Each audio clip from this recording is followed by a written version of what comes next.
picked the wrong week to stop sniffing glue. Oh, heidi ho, YouTube neighbors. Skip here, I'm back. I guess it's been a week or two, probably closer to 2 weeks at least. Got a little bit of update. Went to Pamscon in Plant City, Florida over the weekend. That was Saturday. What was that, June the 21st, I think it was? 21st, 22nd. Anyway, it's past now. Took these three and managed to score a bronze for the C7R. And I took these are old builds. These have got to be probably, now that I think about it, maybe 8 years ago now. I took them and I got silvers for each of them. I thought that was pretty cool. Lindbergh 61 Impala SS and Revell 69 Copo Camaro. So yeah, I was really happy. So I finally got silvers. So I kind of like that judging system where they actually give out something. They judge your model against itself, and you get a bronze, a silver, or gold. I've now managed to get some silvers. I've got some bronzes. So I guess the next step is to up my game and see if I can't snag me a gold at some point. So that was fun. Got to meet up with other modelers and other YouTubers. Met a couple new ones. Had a great time. It was a good show. And believe it or not, I didn't buy anything. I'm sure the vendors were disappointed. Let me put these to the side. I didn't buy anything, which is kind of rare. I usually come home with at least 2 or 3 or 4.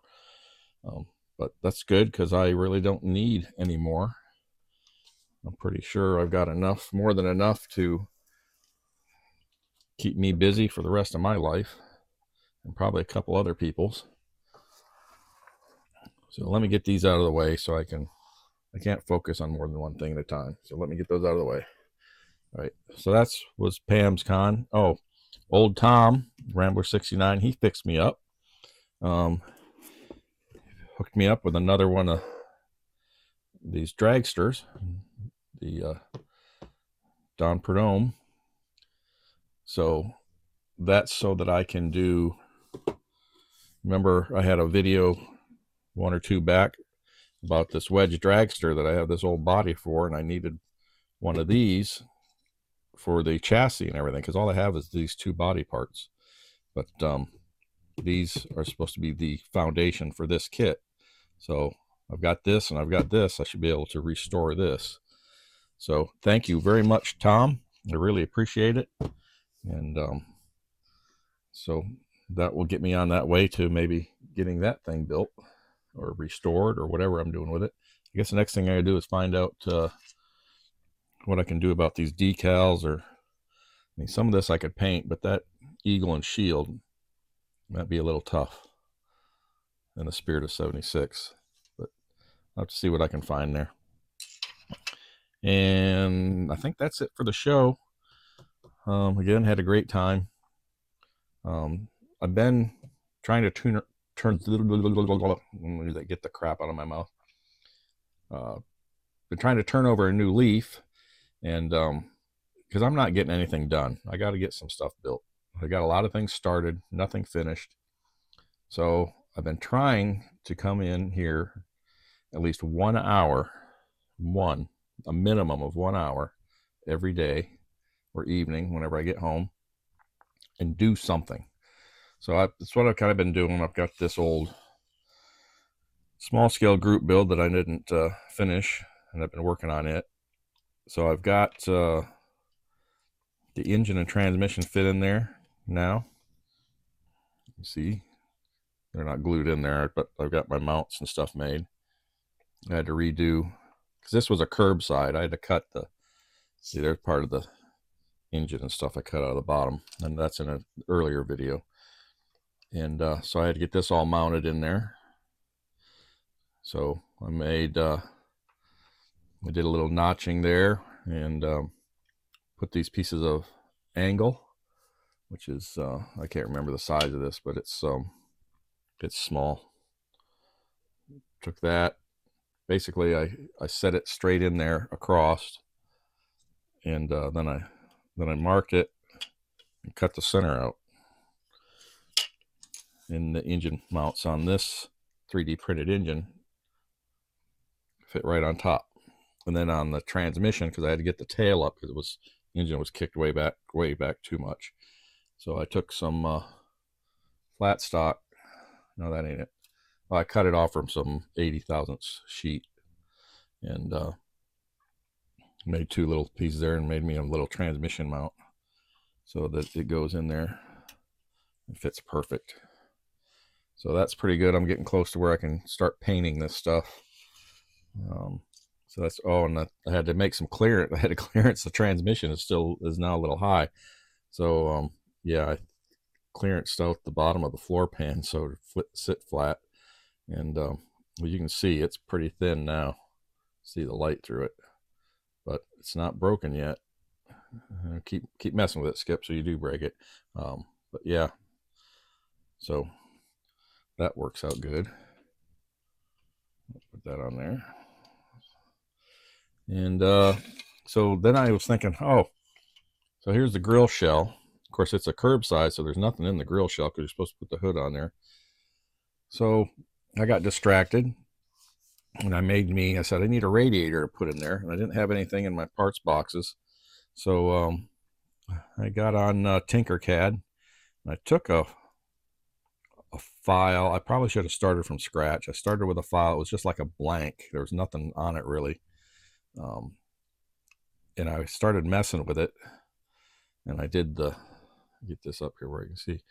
So I added the radiator hose necks. Don't worry about the radiator cap because it's going to be up inside that. Let's see here if you can see that.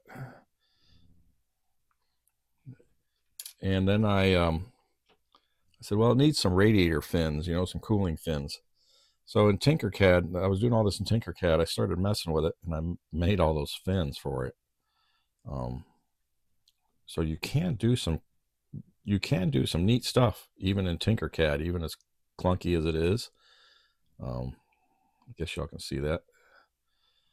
So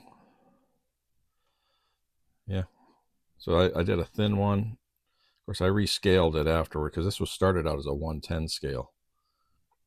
And so I rescaled it down to 132. And then I made one a little bit thicker, which is probably the one I'm going to use.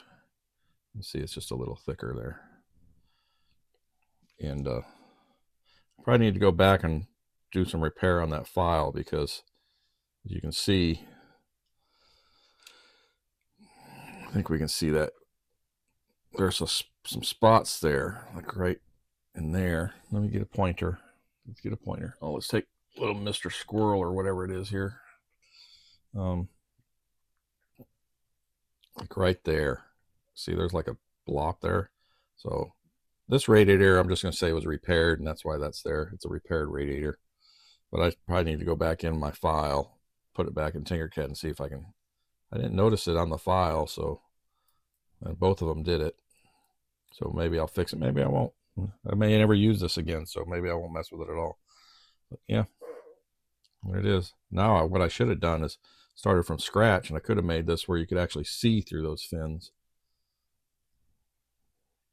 But that's the radiator I'm going to use. This thicker one here. Fit right in there just nicely. So now that, because there's no hood and the engine's going to be exposed, so you're going to see that. So I figured I better do something with it. So that's that. That's the update on that little project. And other than that, not much going on. I don't know where Earl or JD are when I got back from the show. They're nowhere in sight.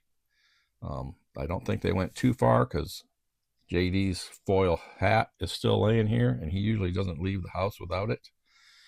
So they got to be hiding around here somewhere. Who knows what they're up to?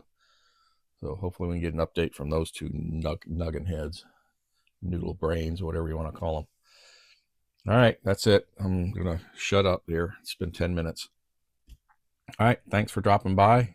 You know, all the great stuff. Subscribe and like and thumbs up and thumbs down, whatever you want to do.